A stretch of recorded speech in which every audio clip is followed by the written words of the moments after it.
Voici mon résumé sélectif des titres d'actualité sur la page d'Internet du journal québécois et canadien, la presse pour la plupart pour ce jour, le 17 octobre 2018, bien que quelques titres d'actualité puissent être de hier, le 16 octobre 2018. Cannabis, c'est l'histoire qui est en train de s'écrire. Malgré l'air frais d'automne, les effluves printaniers se font sentir abondamment depuis le milieu de la nuit devant les succursales montréalaises de la Société québécoise du cannabis. Un expert fustige le paternalisme déplacé de la SQDC. Les importés boycottés.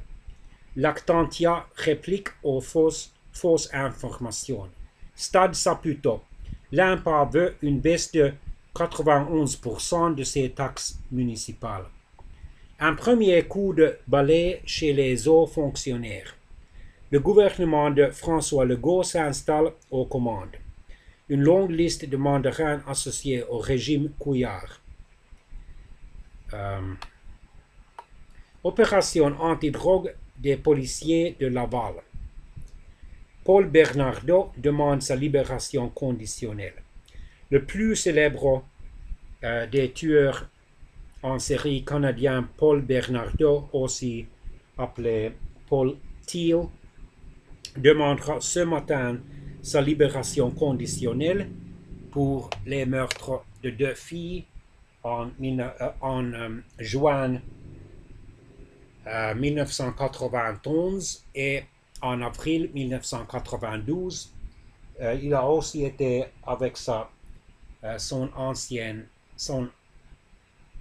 femme, ou sa femme ancienne, Karla Homolka, qui est aussi connue comme Carla Thiel, et Léane Bordelais,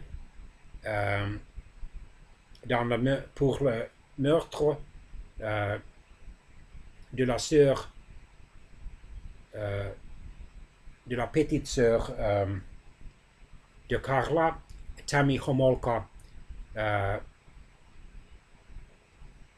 veille de Noël 1990, quand ils étaient encore fiancés. Tragiquement, ils ont tué ensemble après l'avoir violé et sodomisé. Leslie Mahaffey, une fille de 14 ans, un court temps avant leur noces ou leur cérémonie de mariage en juin 1991.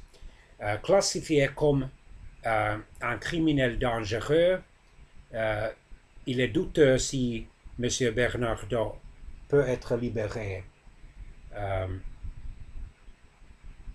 Il a été condamné dans les années 1990 à un minimum de 25 ans en prison sans l'éligibilité pour une libération conditionnelle. Sa femme ancienne, Karla Homolka, a été libérée de la prison déjà en 2005 parce qu'elle a accepté un offert par la prosecution en 1993 de testifier contre son mari étranger dont elle s'est divorcée en 1993. 1994.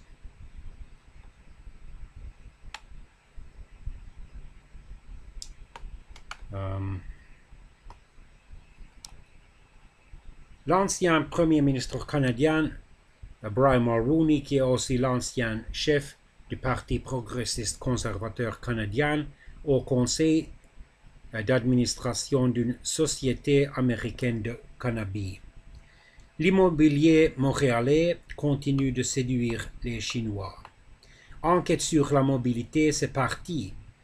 La plus vaste enquête sur la mobilité au Québec est en cours. Équipe de Floyd Landry au Québec, des bâtons dans les roues. Le Kenyan qui rêvait de rencontrer Sidney Crosby. Philippe Danault, il n'y a personne qui bougonne.